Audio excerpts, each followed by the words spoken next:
ഫംഗ്ഷനൊക്കെ പോകുമ്പോഴത്തേക്കും എന്താണ് ഫോട്ടോ എടുക്കാനൊന്നും ഞാൻ നിൽക്കാറില്ല.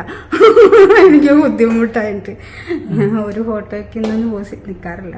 വീട്ടിൽ പോയി അപ്പം മക്കളെ ആദ്യം നമ്പറിന്ന് പോയി മാസ്ക് വെച്ചിട്ടുണ്ടല്ലോ പോയത്. അവരത് മാറ്റി കഴിഞ്ഞപ്പോഴത്തേക്ക് അവർക്ക് ഭയങ്കര അതിശയായി. മാസ്ക് ഉണ്ടായിരുന്നപ്പോൾ ഞാൻ രക്ഷപ്പെട്ടു പോയായിരുന്നു. ആരും അങ്ങനെ ചോദിക്കില്ല കോവിഡിന്റെ സമയത്തൊക്കെ. പക്ഷെ ഇപ്പൊ മാസ്ക് വെക്കുന്നില്ല. ആൾക്കാർ ചോദിക്കും, ഞാനൊരാള് മാസ്ക് വെച്ചേക്കണത്തേക്ക് എന്താണ് മാസ്ക് വെച്ചേക്കണെന്ന് ചോദിക്കാതെ. കാരണം ഞാനിപ്പോ അങ്ങനെ പോകാറില്ല. എന്താ പറയാ, എല്ലാരും ഭയങ്കരമായിട്ട് അത്ഭുതപ്പെട്ടു പോയി. ഇങ്ങനെ എല്ലാരും ഇങ്ങനെ നോക്കുമ്പോഴത്തേക്ക് എനിക്ക് വല്ലാത്തൊരു ബുദ്ധിമുട്ടും കാര്യങ്ങളൊക്കെ. ഞാൻ തന്നെ പ്രതീക്ഷയില്ല. ഭംഗിയല്ലാത്ത പല്ലുകൾ നിങ്ങളുടെ ആത്മവിശ്വാസം കെടുത്തിയോ?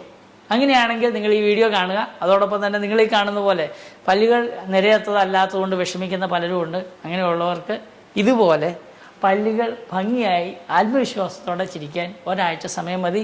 നിങ്ങൾ ദയവ് ചെയ്ത് ഇത് കാണുക. കണ്ടതിന് ശേഷം എന്നെ കോൺടാക്റ്റ് ചെയ്യുക. കോൺടാക്റ്റ് ചെയ്താൽ നിങ്ങളുടെ പല്ലുകൾ എങ്ങനെയായിരിക്കാമെന്ന് നിങ്ങളെ സോഫ്റ്റ്വെയറിലൂടെയും അതോടൊപ്പം തന്നെ നിങ്ങൾ ക്ലിനിക്ക് വന്നു കഴിഞ്ഞാൽ ഒരാഴ്ചക്കുള്ളിൽ ഭംഗിയാക്കി എടുക്കുവാനുള്ള സ്മൈൽ ഡിസൈനിങ് ട്രീറ്റ്മെൻറ്റ്സ് ഇന്ന് അവൈലബിൾ ആണ്. നിങ്ങളുടെ തൊട്ടടുത്തുള്ള ക്ലിനിക്കുകളിലും ഇത് അവൈലബിൾ ആണെന്ന് പ്രത്യേകം നിങ്ങൾ ഓർമ്മിക്കുന്നു.